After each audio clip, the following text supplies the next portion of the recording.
Wild card entries.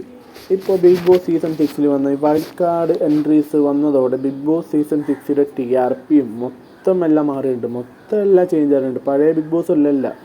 എന്ന് വെച്ചാൽ ഈ ആ വൈൽഡ് കാർഡ് എൻട്രി വന്ന മുമ്പ് വരെ ഒരുമാതിരി ആൾക്കാർക്ക് കാണാൻ ഇഷ്ടപ്പെട്ടവരും പോലും വെറുത്ത് പോകുന്ന ഒരു പരിപാടിയായി ഇപ്പോൾ ബിഗ് ബോസ് എന്നല്ല. അത്രയ്ക്ക് മോശമായിരുന്നു. തെറി പറിച്ചതും ഭയങ്കര 80+ ആയിരുന്നു മൊത്തം. ജിൻഡോയും ഗബ്രി തമ്മിലുള്ള പ്രശ്നവും ജിൻഡോ ജാസ്മിൻ്റെ ഇതൊക്കെ എല്ലാം മൊത്തം. പക്ഷെ അതിനു മുമ്പ് ഈ സിജോവും റോക്കിയുള്ള സമയത്തൊക്കെ നല്ല ഇതായിരുന്നു. അത്യാവശ്യം പോയപ്പോഴാണ് പോയിക്കൊണ്ടിരിക്കുന്നത്. പക്ഷേ ഈ അവർ പോയ ശേഷവും ഭയങ്കര ഡൗൺ ആയിപ്പോയി. പിന്നെ ഈ വൈൽഡ് കാർഡ് എൻട്രി, ഈ 6 പേരുടെ എൻട്രി വന്നതോടെ മൊത്തം അങ്ങോട്ട് മാറി. എന്ന് വെച്ചാൽ ഈ സിബിനി, നന്ദന, 2 അഭിഷേകുമാർ, പിന്നെ സായി, പിന്നെ പൂജ, ഇവരും നല്ല പ്ലേയേഴ്സാണെന്ന് വെച്ചാൽ അതിൽ ഏറ്റവും പറയേണ്ടത് സിബിനെ തന്നെയാണ്. സിബിനാണ് മെയിനായിട്ട്. എന്ന് വെച്ചാൽ ജാസ്മിനെയും ഗബ്രിയും നിലത്ത് ഇരുത്തിയിട്ടില്ല. അവർ വന്ന മുതൽ എടുത്തിട്ട് ഏറ് കയറ്റിൽ ഇറങ്ങിയിട്ടില്ല. അത്രക്കും അമ്മാതിരി ഏറ് കയറ്റില്ല സിബിന്. അവരാ എന്താ പറയുക, നല്ല സാറ്റിസ്ഫാക്ഷൻ തന്നെയായിരുന്നു കേട്ടോ മിക്ക ഓഡിയൻസിനും. സിബിന് നല്ല ഫാൻസും കൂടി അനുസരിച്ച്.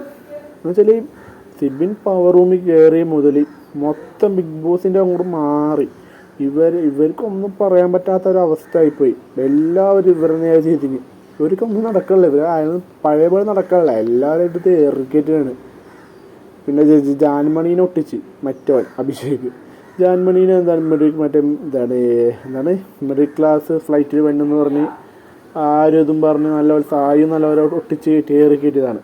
അഭിഷേക് ഏളിയൻ ലാംഗ്വേജ് എന്ന് പറഞ്ഞിട്ട് അതും പറഞ്ഞ് തേറ്റി.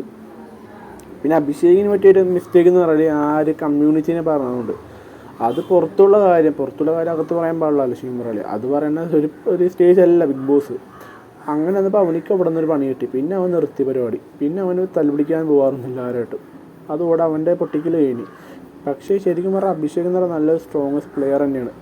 നമുക്ക് അവന് ഒരു കണ്ടൻറ്റ് കിട്ടണില്ല, അത്രേ ഉള്ളൂ. കണ്ടൻറ്റ് കിട്ടി അവൻ പട്ടക്കം പൊട്ടവളെ നേരെ പൊട്ടുകൊണ്ട് എല്ലാത്തിനും പൊട്ടിച്ചു പൊട്ടിക്കും. പിന്നെ വന്ന് നമ്മൾ പറഞ്ഞ പവർ ടീം. ഈ കഴിഞ്ഞ വീക്കിലുണ്ടായ പവർ ടീം സിബിനി, പൂജ, ഋഷി, ശരണ്യ, ഈ 4 പേര് നല്ലപോലെ പണി അറിഞ്ഞ് കളിച്ചിട്ടുണ്ട്. എല്ലാവരുടെ അടുത്തിട്ട് റൂൾസൊക്കെ കുറച്ചും കൂടി മാറ്റം കൊണ്ടുവന്ന് കുറച്ചും കൂടി സ്ട്രിക്റ്റ് ആക്കി വെച്ചിട്ടുണ്ട്. പക്ഷേ കുറച്ചും കൂടി സ്ട്രിക്റ്റ് ആയിട്ടുണ്ട്. ഭയങ്കര ഇതല്ല, സ്ട്രിക്റ്റ് ആണ്ട്. ചിലവർക്കൊന്നും ഇഷ്ടപ്പെടില്ല, അറിയാലോ. ഇവന്മാർക്കൊന്നും ഇഷ്ടപ്പെടില്ല. അതിനും വേണ്ടായത് ആരൊക്കെയാണ്? ഈ ഗബ്രിയും അർജുനും അപ്സര റസ്മിനൊക്കെ ആയിരുന്നു.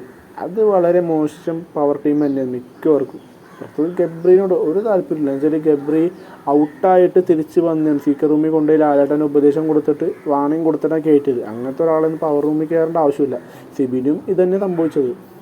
പവർ റൂമിൽ ഒരു ഇത്ര പൊസിഷനിൽ നിൽക്കുന്ന ഒരാൾ പെൺകുട്ടി അങ്ങനെ പറയുമ്പോൾ ശരിയല്ല. ശരിക്കും പറഞ്ഞാൽ അങ്ങനെ സിബിനും പോയി. പക്ഷെ സിബിന് അത് കാരണം ഭയങ്കര പ്രശ്നമായി. മൊത്തത്തിൽ ഡൗൺ ആയിപ്പോയി സിബിനൊക്കെ. അപ്പോൾ ആ സിബിനിക്കുണ്ടായ ആ പൊസിഷനും പോയി അങ്ങോട്ട്. പക്ഷേ ഇപ്പോൾ വന്ന പവർ ടീം വലിയ മാറ്റം ഉണ്ടാകുമെന്ന് എനിക്ക് തോന്നുന്നില്ല. ഗബ്രിയും ഇവരൊക്കെയാണ്. ഗബ്രി വന്നതോടെ എനിക്ക് വലിയൊരു എക്സ്പെക്റ്റേഷൻ ഒന്നുമില്ല. എന്നുവെച്ചാൽ മിക്കവാറും അവനെല്ലാത്തിനും അടുത്ത് പണിയും. അവനിക്കിട്ട് പണി കൊടുത്ത എല്ലാവരും ജിൻ്റെ അടക്കം എല്ലാത്തിനും വിളിച്ച പണിയെന്ന് എനിക്ക് തോന്നണം. പക്ഷെ എനിക്ക് ഏറ്റവും ഇഷ്ടപ്പെട്ട പവർ ടീം അവർ തന്നെയാണ് കേട്ടോ. നിങ്ങൾക്ക് ഇഷ്ടപ്പെട്ട ഏത് പവർ ടീമാണെന്ന് വെച്ചാൽ അവർ നിങ്ങൾ കമൻറ്റ് ചെയ്യുക. എനിക്ക് ഇഷ്ടപ്പെട്ട ഇവർ ഈ കഴിഞ്ഞ വൈൽഡ് കാർഡ് വന്ന ശേഷമുള്ള പവർ ടീം തന്നെയായിരുന്നു. അവർ നല്ലൊരു പവർ ടീം തന്നെയായിരുന്നു. എല്ലാവർക്കും ആവശ്യമുള്ള രീതിയിൽ തന്നെയാണ്. പിന്നെ ചിലർ നൂറൊക്കെ പിടിക്കത്തില്ല. ആരാണ് റസ്മിന്, ഗബ്രി, ജാസ്മിൻ, ഇവർക്കൊക്കെ ഒരെതിരായിരിക്കാം. പക്ഷെ നൂറക്ക് വന്നത് ജിൻഡോ നൂറ് അത്രയും പൊരുത്തമില്ല. നൂറിൻ്റെ പ്രശ്നം എന്ന് വെച്ചാൽ ഒന്നും പറയാൻ പാടില്ല. എന്ത് പറഞ്ഞാലും അത് അവളെ പറയണം. അവളെ രീതിയിൽ പെട്ടെന്ന് കാര്യത്തിൽ വീട്ടിലേക്ക് മൊത്തം ചിരിക്കണപ്പോൾ കാര്യമാണ് എപ്പോഴൊന്നും പറയാൻ പറ്റത്തില്ല. പെട്ടെന്നായിരിക്കും എല്ലാം സംഭവിക്കുന്നു പറയേണ്ട അവസ്ഥ. അപ്പോൾ എനിക്ക് ഇഷ്ടപ്പെട്ട പവർ ടീം ഇതാണ്. നിങ്ങൾക്ക് ഇഷ്ടപ്പെടുന്നത് രേഖപ്പെടുത്തുക. അപ്പോൾ വീഡിയോ ഇത്രയുള്ളൂ. Okay, by.